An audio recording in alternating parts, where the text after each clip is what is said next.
Hi అండి, welcome back to Banu blogs. ఈజీగా fish fry ఎలా చేయాలో నేను చూపిస్తానండి. చాలా టేస్టీగా ఉంటుంది. ఎవరైనా సరే ఈజీగా చేసుకోవచ్చు. ఒక్కసారి ఈ వీడియో చూసి ప్లీజ్ నచ్చితే లైక్ చేయండి. ఫస్ట్ టైం చూస్తున్న వాళ్ళు నా ఛానల్ని సబ్స్క్రైబ్ చేసుకోండి. ఇంకెందుకు లేట్ చూసేద్దాం.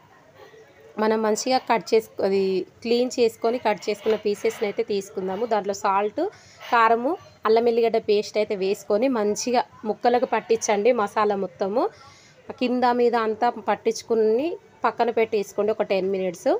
ఒక ప్లేట్ తీసుకొని దాంట్లో గోధుమ రవ్వ, మన సన్న రవ్వ, ఉప్మా రవ్వ ఉంటుంది కదండి, అదైతే తీసుకొని కొంచెం సాల్ట్, కారం అయితే వేసుకొని ఇది కలిపి పక్కన పెట్టేసుకొని గ్యాస్ పైన కడాయి పెట్టుకొని ఆ కడాయి వేడెక్కాక ఆయిల్ అయితే వేడి చేసుకుందాము. వేడి చేసిన తర్వాత ఆ రవ్వలను అయితే ఈ ఫిష్ ముక్కలను అయితే డిప్ చేస్తూ ఉండాలండి. ఇట్లా ఆ రవ్వ మొత్తం ముక్కలకు అంటించాలి. ఆ ముక్కలని ఆయిల్ వేడెక్కాక దాంట్లో అయితే ఫ్రై చేసుకోండి.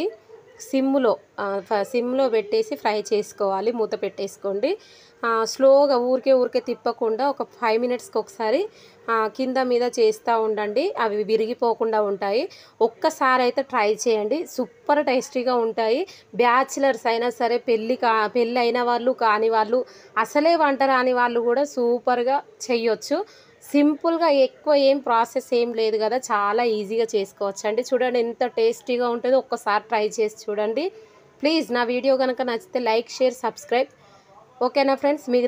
మిగతావి కూడా అలానే ఆయిల్లో వేసుకొని ఫ్రై చేసుకో. అంతే, సింపుల్. బాయ్.